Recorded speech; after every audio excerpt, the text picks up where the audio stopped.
नमस्कार देवियों, सज्जनों, सर्वप्रिय छात्रों, आप सबका हार्दिक स्वागत है शिक्षा पॉइंट पर। हिंदी में वर्ण और वर्णमाला, इसका बड़ा महत्व है। वर्णों के बिना न तो कोई शब्द बनता है, न वाक्य बनता है और न भाषा का कोई अस्तित्व है। वर्ण कहते किसे हैं, वर्णमाला किसे कहते हैं, कौन कौन से वर्ण होते हैं, उनके कौन से प्रकार होते हैं, इन सब पर चर्चा करते हैं। ये बहुत ही उपयोगी है सभी कक्षाओं के लिए, जो हिंदी पढ़ने वाले छात्र हैं उन सभी के लिए। वर्ण भाषा की सबसे छोटी इकाई, जो सबसे छोटा हिस्सा होता है भाषा का, उसे वर्ण कहते हैं। वर्ण यानी कि अक्षर। अक्षर, अक्षर में अ जमा क्षर।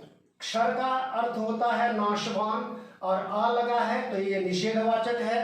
तो इसका मतलब है अक्षर का अर्थ हुआ जिसका कभी नाश नहीं होता। ये अक्षर जब हम नहीं थे तब भी थे, और हम नहीं रहेंगे तब भी ये अक्षर रहेंगे। ये मानव सभ्यता के आदि काल से मानव ने जब से बोलना सीखा है, जब से इस संसार की रचना हुई और ध्वनियां उत्पन्न हुई हैं, तब से इनका अस्तित्व है, अक्षरों का अस्तित्व है। अक्षर को परब्रह्म भी कहते हैं, भगवान भी कहते हैं। तो इसमें सबसे पहला जो आता है वो होता है स्वर। स्वर का मतलब है कि जिनका उच्चारण बिना किसी अन्य वर्ण, अन्य अक्षर की सहायता से हो जाए, उसे स्वर कहते हैं। और स्वर कौन कौन से हैं? तो ये है आ, छोटी ई, छोटा ऊ, और ये है री। ये मूल स्वर कहलाते हैं। मूल स्वरों के बाद आते हैं दीर्घ या संधि स्वर। दीर्घ या संधि स्वर में आ, बड़ी ई, बड़ा ऊ, ये दीर्घ संधि होकर के दीर्घ संधि स्वर कहलाते हैं। दीर्घ संधि स्वर। इसके बाद ए और ओ, यहां गुण होता है, गुण संधि होती है। संधियों पर एक अलग से टॉपिक, अलग से वीडियो बनाई जाएगी। संधियों की चर्चा बाद में करेंगे, लेकिन ये स्वर हैं और संधि स्वर हैं, तो संक्षिप्त बात बता देना यहाँ उचित रहेगी। जिसको देखते हैं, ए कैसे बनता है? जैसे आ जमा आ बराबर आ। ई जमा ई, बड़ी ई बनती है। ऊ जमा ऊ, बड़ा ऊ बनता है। दीर्घ ऊ बनता है। हम दो स्वर इसीलिए कहते हैं, स्वर दो प्रकार के होते हैं, ह्रस्व स्वर और दीर्घ स्वर। दीर्घ स्वर में ये सारे आते हैं। ये सारे आ, ई, ऊ, ये दीर्घ संधि स्वर कहलाते हैं। और ये गुण संधि स्वर कहलाते हैं। अब ये कैसे बनता है? आ या आ जमा ई या बड़ी ई बराबर ए होता है। इनका अगर संयोग होता है तो ए बनता है। उसी प्रकार से आ या आ जमा छोटा ऊ यानी ह्रस्व ऊ या बड़ा ऊ यानी दीर्घ ऊ, ये ओ बनता है। इसीलिए ये यहां गुण संधि होती है, इसलिए ये गुण संधि स्वर कहलाते हैं। इसके बाद कौन कौन से बचे? आई, ओ। ये आई, आ और ए कैसे बनेगा? ये आ या आ जमा ए अथवा आई बराबर ये बनेगा। उसके बाद आ अथवा आ जमा ओ या औ ये औ बनेगा। ठीक है, तो ये कहलाते हैं वृद्धि संधि स्वर। वृद्धि संधि स्वर। इसके बाद अगर बात करते हैं स्वरों की, तो ये आ ई उ 1 2 3, फिर 4 5 6, है ना, 7 8 9 10, है ना। तो ये मूल स्वर में ही अलग अलग स्वर जब मिलते हैं तो इनका निर्माण होता है। मूल स्वर में ही अलग अलग स्वर, जब मूल स्वरों से ही सारे ये संधि स्वर बनते हैं। और इनकी अगर कुल संख्या की बात करें तो आ ई उ और री, फिर ए आई ओ औ, ये होते हैं 1 2 3 4 5 6 7 8 9 10 11, कुल 11 संख्या होती है स्वरों की। अब इनमें अगर हम औ या आह ये देखें तो ये स्वर नहीं है, ये आधे स्वर हैं, आधे व्यंजन हैं। एक जगह न या न को मान लेते हैं जिसका अनुस्वार होता है, और एक जगह ह जिसको हम विसर्ग कहते हैं, उसका उच्चारण ह की तरह होता है। तो ये अंग आह, इनको अलग से नहीं जोड़ते हैं, इसलिए 11 ही स्वर होते हैं। तो हम एक बार फिर से देखिए कि जब स्वरों की बात करते हैं तो 2 तरह के स्वर हैं, ह्रस्व स्वर और दीर्घ स्वर। ह्रस्व स्वर वे होते हैं जिनको हम मूल स्वर भी कहते हैं। इसके बाद संधियों से संधि होती है, तब जाकर के जो है दीर्घ, चाहे वो दीर्घ स्वर हो या गुण संधि स्वर हो या वृद्धि संधि स्वर हो, तो ये मूल स्वरों से ही सबका निर्माण होता है, सभी की बनावट होती है। इसके ये तो स्वरों की बात हुई। अब अगला आता है व्यंजन। स्वर के बाद व्यंजन। व्यंजन किसे कहते हैं? व्यंजन का मतलब है जिन अक्षरों का उच्चारण स्वरों की सहायता से हो सकता है। स्वरों की ही सहायता से जिनका उच्चारण होता है वे व्यंजन होते हैं। ध्यान दीजिए, जिन अक्षरों का उच्चारण स्वरों की सहायता से ही होता है उन्हें व्यंजन कहते हैं। स्वर जब तक नहीं मिलेंगे तब तक हम व्यंजनों को बोल ही नहीं सकते। इसमें देखिए, सबसे पहला आता है क वर्ग। क वर्ग में 5 अक्षर होते हैं, क ख ग घ और ये न, ये हुए 5। इसके बाद क वर्ग के बाद आता है च वर्ग। च वर्ग में भी 5 अक्षर हैं, च छ ज झ और ये भी 5। च वर्ग के बाद आता है ट वर्ग। ट वर्ग में भी 5 अक्षर हैं, एक है ट, ठ, ड, ढ और ये ण, ये भी 5 है। इसके बाद ट वर्ग के बाद आता है त वर्ग में भी 5 अक्षर, त, थ, द, ध और ये न, ये भी 5। और प वर्ग, प वर्ग का भी के भी 5, प, फ, ब, भ और ये म, ये भी 5।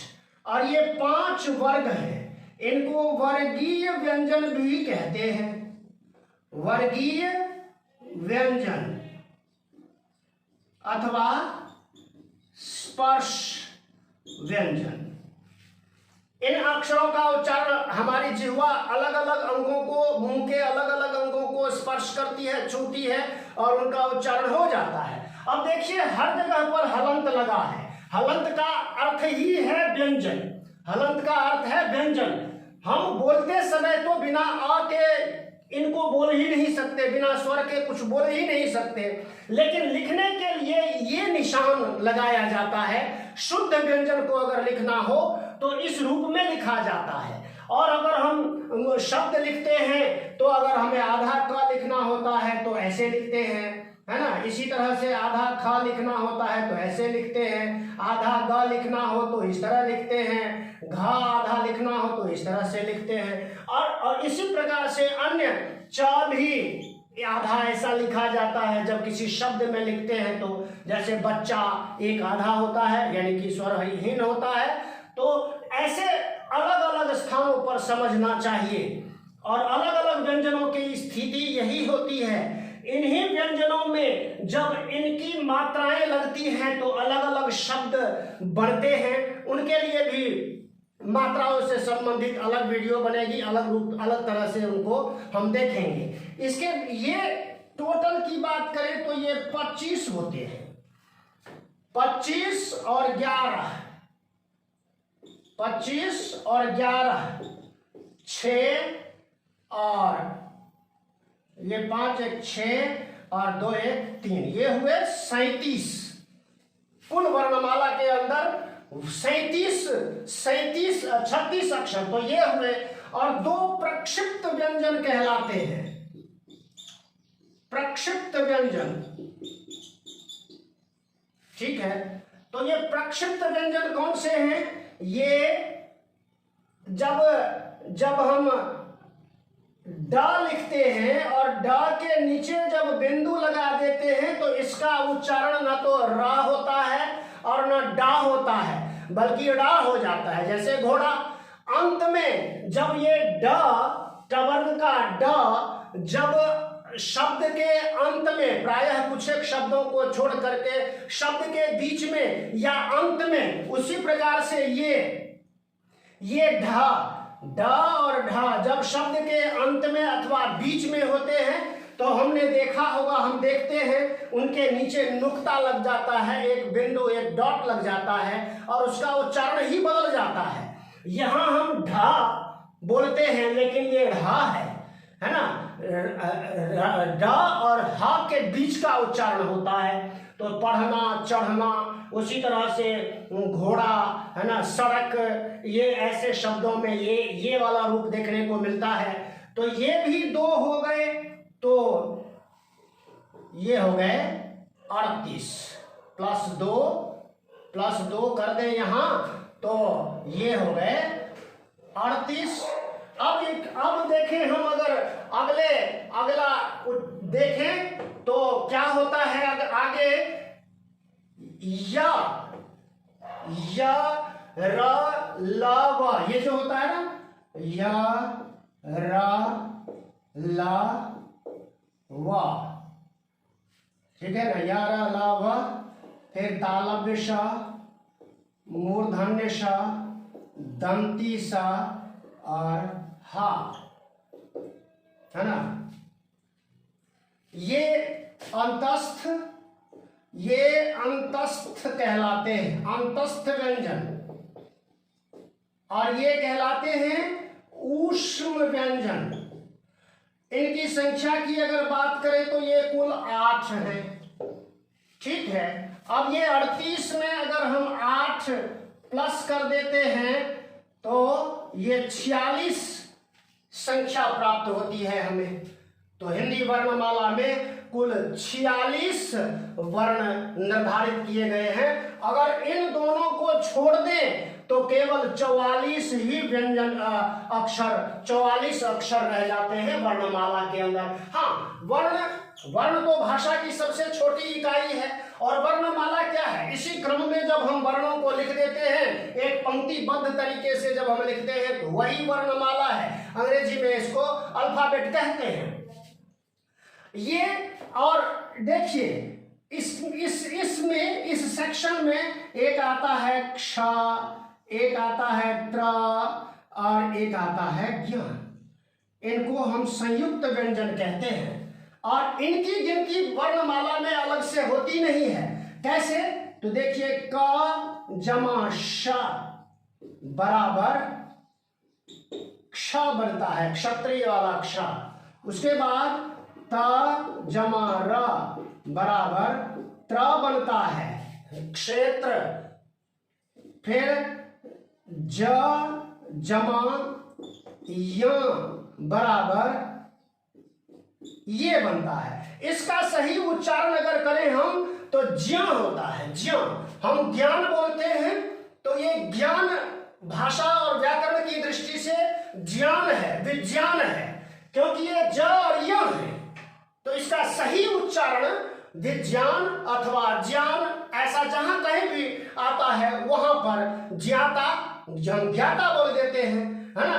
और देखिए, एक उदाहरण दूं मैं, ज्ञाता अथवा ज्ञान।